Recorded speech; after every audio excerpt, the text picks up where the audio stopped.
Asus X515, how to enable or disable secure boot. In this video I will show you.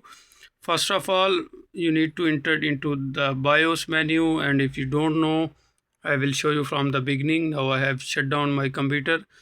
Now you need to turn on, and then you need to press from the keyboard F2 button.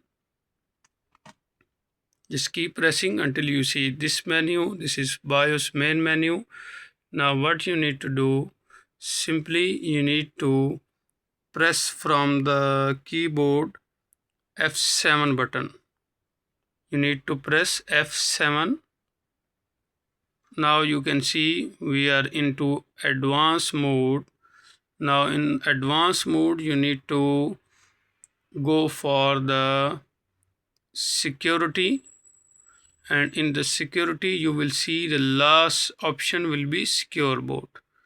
Now as you can see it is enabled, so from simply you can disable it, and then you need to press F10, or from here you can click on save. So simply you just press F10 and it will be disabled. So that's all for now. Thank you for watching, and don't forget to subscribe Dr. Mobile YouTube channel.